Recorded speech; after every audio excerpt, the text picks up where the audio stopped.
오늘도 말씀과 기도로 이 자리에 오신 분들을 환영합니다. 오늘 본문 말씀은 욥기 8장 8절로부터 22절 말씀입니다.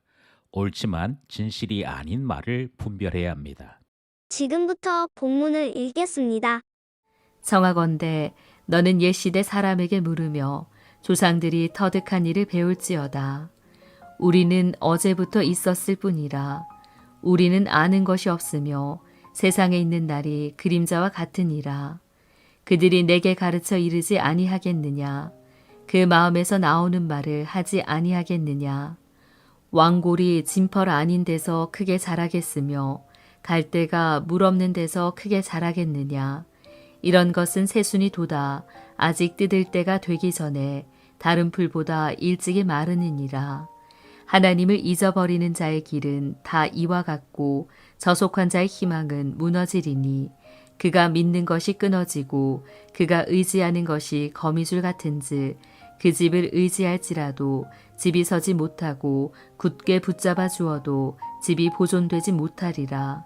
그는 햇빛을 받고 물이 올라 그 가지가 동산에 뻗으며 그 뿌리가 돌무더기에 서리어서 돌 가운데로 들어갔을지라도 그곳에서 뽑히면 그 자리도 모르는 채하고 이르기를 내가 너를 보지 못하였다 하리니 그 길의 기쁨은 이와 같고 그 후에 다른 것이 흙에서 나리라.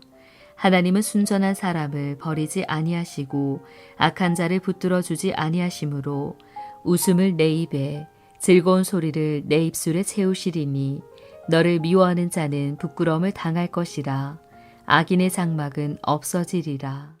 본문 전체 이해와 본문 해석입니다. 빌닷은 욥에게 하나님은 공의로운 하나님이라 그렇게 소개했지요. 공의로운 하나님께서 욥의 자녀들의 죄악에 진노하셔서 그들의 아버지인 욥에게 고난과 질고를 주었다. 빌닷이 욥에 대해 해석한 내용이었습니다. 오늘 본문에서는 빌닷은 자신의 말이 정당하다 하는 주장을 이어가는데요. 욥에게 하나님께로 돌아가야 할 것과 욥이 회개한다면 하나님은 더 나은 장래를 준비해 놓으셨다. 이런 메시지를 전달하는 것이죠. 본문을 살펴보겠습니다.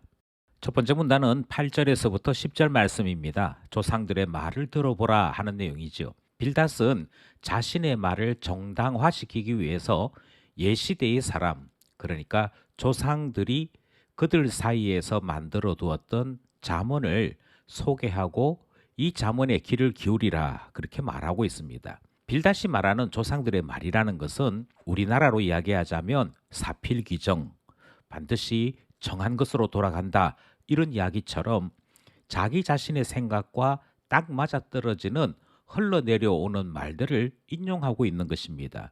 왜 이렇게 하느냐면 욥은 자기 자신이 경험한 이 상황을 이해할 수 없다라고 말한 반면에 빌닷은 하나님께서 공의로우심으로 너에게 이와 같은 일을 했으니 쓸데없는 변명하지 말고 솔직히 인정하라 하는 그 말을 정당화시키기 위해서인 것이지요. 자기 자신의 주장을 강조하기 위해 조상들까지 언급하고 있는 빌닷의 이야기 첫 번째 문단 말씀이었습니다. 둘째 문단은 11절로부터 19절 말씀입니다. 왕골과 거미줄의 비유를 들으라. 빌닷의 메시지지요. 우리 번역에 왕골이라고 되어 있지만 실제 뜻은 파피루스를 이야기합니다. 수분이 많은 지역에서 갈대처럼 길게 성장하는 식물인데요. 빌닷은 이 파피루스를 예를 들면서 파피루스에 꽃이 피었다 해도 또 크게 자라났다고 해도 막상 물이 없으면 밑뿌리에서부터 말라버리면서 갑자기 죽어버리는 식물이 파피루스인 것을 예를 드는 것이죠. 그러면서 인생에게 하나님이라고 하는 근원이 사라지면 파피루스와 같이 망할 수밖에 없는 것이다 하는 이야기를 전하고 있는 것입니다. 이것은 욥의 지금 모양이 왜 그러한가 하는 것에 대한 비유로서 파피루스를 등장시켰던 것입니다. 그리고 난 다음에 다시 이어서 거미줄 이야기를 하지요. 거미줄에 무엇인가가 걸렸다고 해서 그것이 믿을만 하거나 거기에 집을 짓고 살 수 없는 것처럼 튼튼해 보여도 한순간에 뿌리마저 뽑히는 허무한 삶이 있다라고 설명하면서 과거에 누렸던 욥의 부흥이나 욥에 대한 소문이 바로 그와 같음을 엇대어서 이야기하는 것이 둘째 문단 내용 안에 포함되어 있는 것입니다. 그러니 욥의 지난날의 삶은 거미줄 같은 것이고 욥의 지난날의 번영은 파피루스 같은 것이어서 물이 없거나 또는 바람이 불어서 그 모든 것이 다 뜯겨져 나가버리면 하루아침에 흔적조차 볼 수 없는 그와 같은 일이 너의 삶이다 하는 메시지가 둘째 문단 내용인 것입니다. 왕골과 거미줄의 비유를 들으라, 이 말씀 살펴봤습니다. 셋째 문단은 20절로부터 22절입니다. 순전한 사람을 버리지 않는 하나님이시다 하는 내용이 등장하지요. 빌닷은 지금 계속해서 하나님을 공의로우신 하나님이라고 강조하고 있습니다. 공의로우신 하나님이라고 하는 것이 빌닷의 말을 빌리자면 욥에게는 오히려 위로가 된다라고 설명하고 있습니다. 왜냐하면 공의로우신 하나님은 순전한 사람에게 웃음과 즐거움을 채워주신다라고 말하고 있지요. 욥기 1장에서는 욥을 소개할 때 순전한 사람으로 소개했습니다. 그리고 욥이 순전한 사람인 것을 빌닷도 알고 있기에 공의로우신 하나님이 순전한 사람에게 웃음과 즐거움을 채우신다 하는 이야기는 욥에게 주는 위로의 말씀이기도 했지요. 반면에 빌닷은 악인은 부끄러움을 당하고 그 장막은 사라지게 된다라고 하는 이야기를 전하고 있습니다. 그러니 공의로우신 하나님께서 선한 사람에게는 선으로 갚으시고 악한 사람에게는 악으로 갚으시는 하나님인 것을 소개한 것이지요. 욥은 이 다음에 이어지는 이야기에서 빌닷의 말이 맞다라고 평가하는 것을 들을 수 있습니다. 그만큼 빌닷은 하나님의 한쪽 면에 대해 강조하며 설명한 것입니다. 그럼에도 불구하고 온전히 설명한 것은 아닙니다. 그 말은 맞지만 때에 맞지 않고 그 말은 맞지만 전체적으로 다 설명한 것이 아니게 된 것이었지요. 공의로우신 하나님은 순전한 사람을 버리지 않는다는 빌닷의 이야기까지 오늘 본문 살펴보았습니다. 기도하며 결단해 봅시다.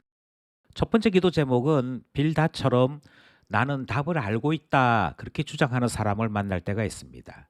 또는 다른 사람들의 이야기나 다른 사람들을 언급하면서 자기 자신의 주장을 계속 이어나가는 그런 사람을 만날 때도 있습니다.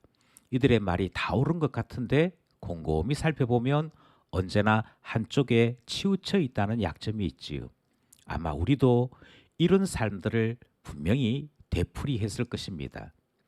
어떻게 하면 이렇게 한쪽으로 치우치지 아니하고 균형 있는 생각과 균형 있는 삶을 가질 수 있을 것인가?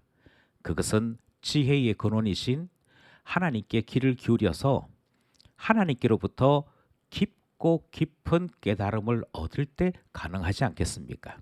그러므로 기도하기를 깊이 깨닫게 하시는 하나님께 귀를 기울이는 지혜를 달라 기도하게 되는 것이지요.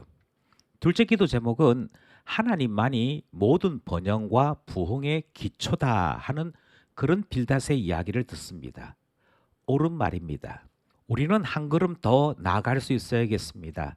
하나님이 나에게 번영과 부흥을 주시는 분일 뿐만 아니라 하나님이 나의 기초요. 나의 삶이 언제나 하나님 안에 있어 하나님과 나 사이에 간극이 없고 언제나 하나님을 의지하는 참 신앙인 되어야겠습니다. 하나님을 나의 기초로 삼고 참으로 의지하는 참 신앙 달라 둘째 기도 제목입니다. 마지막 기도 제목은 나에게도 이웃에게도 공의의 하나님과 사랑의 하나님을 온전히 배우고 경험할 수 있는 그런 우리 되어야겠습니다. 공의의 하나님만 알든지 사랑의 하나님만 알든지 한쪽으로 치우쳐 아는 일은 옳지 않습니다. 나에게는 사랑의 하나님이요 이웃 형제에게는 공의의 하나님만 이야기하는 것도 옳지 않습니다. 온전히 배우고 하나님을 온전히 경험할 수 있는 우리가 되게 해달라고 하나님 앞에 기도하게 되는 것이지요. 오늘도 말씀과 기도로 주 안에 살아가는 우리 모두 되기를 소원합니다.